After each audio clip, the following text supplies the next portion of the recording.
RPG Maker has always been known as a tool for creating classic 2D style role-playing games. But what if I told you that with enough creativity, determination, and a little bit of outside the box thinking, you can push RPG Maker far beyond its traditional boundaries? Today I'm going to share how I built a massive 3D boss battle, complete with a gun and projectile system, right here in RPG Maker. This isn't your typical turn-based encounter. Instead of menu commands, the battle takes place in real time. I designed an invented system for shooting, where the player wields a gun that fires projectiles across the arena. Which, if you're interested in checking out, I've got a separate video showing exactly how my gun and projectile system works on this channel. It was the previous video uploaded actually.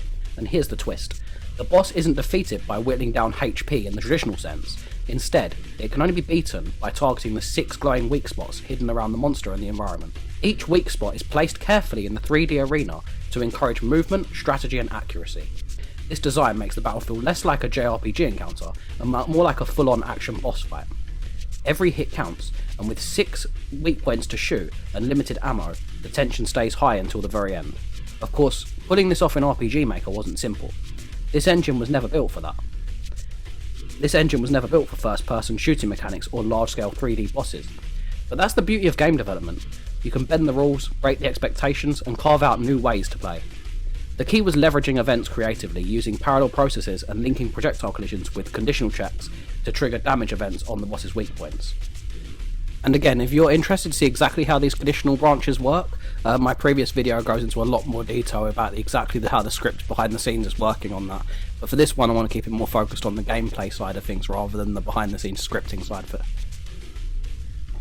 So a big part of how I achieved this effect is by having a parallel process which randomizes a number between 1 and 4, actually 0 and 3, but that's besides the point, and basically the boss picks an attack based on the random number. So it will either attack with its left arm, its right arm, or both at once, or do nothing.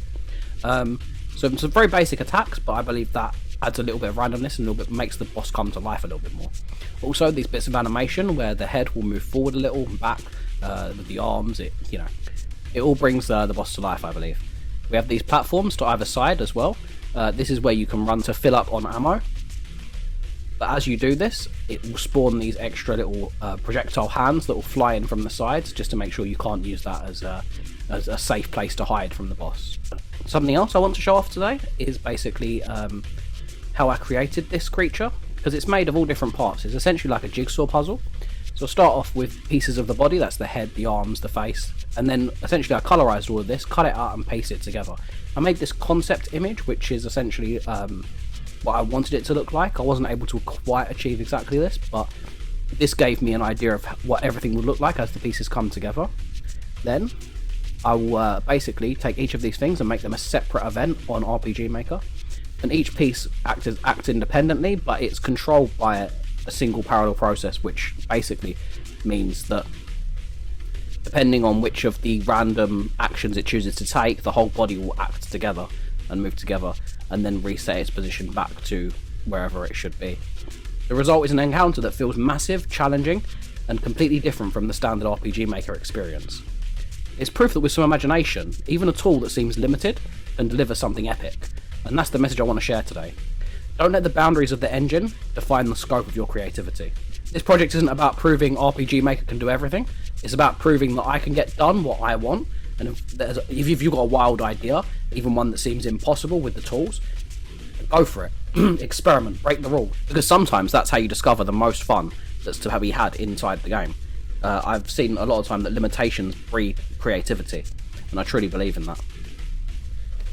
So game dev is a very tricky thing, and as a solo developer, someone that's working on a project, a passion project like that, on my own, this is a very slow, methodical, but very rewarding process. Everything I make I'm very proud of, and I love sharing this stuff with you guys. This enemy here is just the most recent thing that I've made, but my main focus at the moment is actually to add in a lot more different types of enemy AI. So I've been working on a stealth system, which is probably going to be my next long form video, which I'll show off soon. But I've also added in lots more art, lots more creepy designs that I'll be sharing pretty soon. In fact, I'll show off a couple of images in this now. Just these are some pre-images of like some creepy creatures that are likely to be involved in this. I've also been working on a lot of these during live streams, which you can see the VODs on my channel if you are going to the live streams on my channel. Basically, I've been having live streams where I work on the art for this. I would like to do some dev streams as well, where I work on the actual project itself. But ultimately, I want to finish the project, and a lot of these are distractions from finishing the project. And if I get distracted by these side things, social media stuff essentially, then it's just going to delay the actual project getting finished. But at the same time, it's obviously very important to share this stuff, to try and get as many people interested in this, long before I release anything, just so that there's some people waiting for the project. And to that end, like I said, my goal is to release whatever I have available is going to be released in September at some point. Whether that means it's one room with an item to pick up and walk around, or whether that means I've completed 2 hours of content, it could be anywhere in between those. But one way or another, I will release what I finished in September, and I hope that you guys will look forward to that. So that's how I created this 3D boss in my project in RPG Maker. If you enjoyed this video and you find this project interesting, please like, comment me some feedback, let me know what you think of it. And if you're really interested, join the Patreon, because that's where I'll be sharing any kind of updates for when a demo will be available.